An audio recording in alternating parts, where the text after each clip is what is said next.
Madam Speaker, I have a few questions for my colleagues. What if our foreign policy of the past century is deeply flawed and has not served our national security interests? What if we wake up one day and realize that the terrorist threat is a predictable consequence of our meddling in the affairs of others and has nothing to do with us being free and prosperous? What if propping up repressive regimes in the Middle East endangers both the United States and Israel? What if occupying countries like Iraq and Afghanistan and bombing Pakistan is directly related to the hatred directed toward us? What if someday it dawns on us that losing over 5,000 American military personnel in the Middle East since 9/11 is not a fair trade-off for the loss of nearly 3,000 American citizens, no matter how many Iraqi, Pakistani, and Afghan people are killed or displaced? What if we finally decide that torture, even if called enhanced interrogation technique, is self-destructive and produces no useful information, and that contracting it out to a third world nation is just as evil? What if it is finally realized that war and military spending is always destructive to the economy? What if all wartime spending is paid for through the deceitful and evil process of inflating and borrowing? What if we finally see that wartime conditions always undermine personal liberty?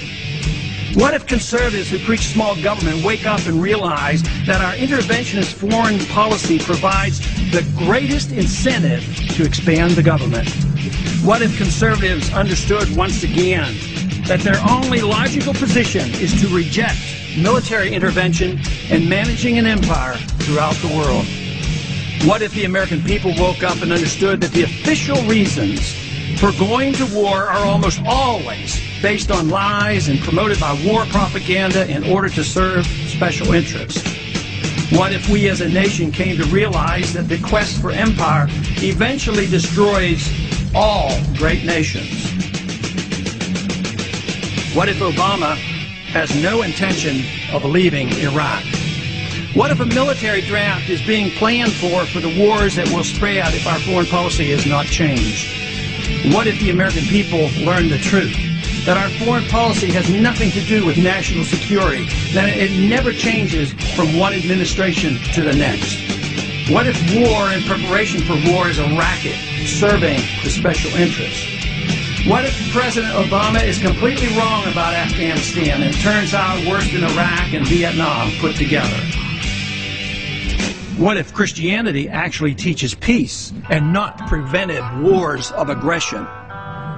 What if diplomacy is found to be superior to bombs and bribes in protecting America? What happens if my concerns are completely unfounded? Nothing. But what happens if my concerns are justified and ignored? Nothing good. And I yield back the balance of my time.